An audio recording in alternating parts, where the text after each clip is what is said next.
রাজধানীর উত্তরায় milestone school and কলেজে বিমান দুর্ঘটনায় শিক্ষার্থীদের নিহতের ঘটনায় অন্তর্বর্তীকালীন সরকারের সাবেক প্রধান উপদেষ্টা ডক্টর মোহাম্মদ ইউনূস, সাবেক আইন উপদেষ্টা ডক্টর আসিফ নজরুল ও বাংলাদেশ বিমান বাহিনীর air chief marshal Hasan Mahmud Khan সহ ১৬ জনের বিরুদ্ধে মামলার আবেদন করা হয়েছে।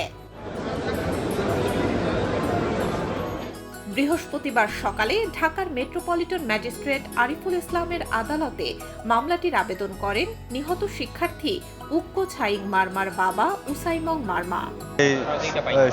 সহযোগিতা আমরা পাই নাই, বিচারও পাই নাই।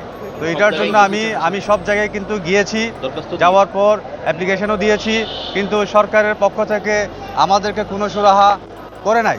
তো এই না করার বিধাতে আজকে আমি মামলার বাদী হয়ে এখানে সাক্ষীদেরকে নিয়ে আমি এখানে উপস্থিত হয়েছি আর কি এই আদালতে।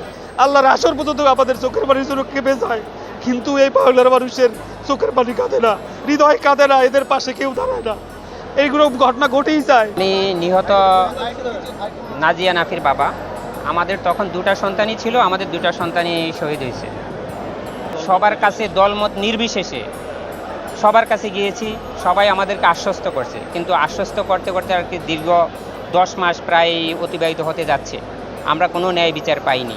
এ সময় বাদীর জবানবন্দি রেকর্ড করে আদেশ অপেক্ষমান রাখেন আদালত। মোট 16 জনকে আমরা আসামি করেছি। ডক্টর মোহাম্মদ ইউনূস, সাবেক প্রধান উপদেষ্টা, তারা ন্যায় বিচার চাচ্ছে যে এটা কোনো পরিকল্পিত হত্যাকাণ্ড কিনা।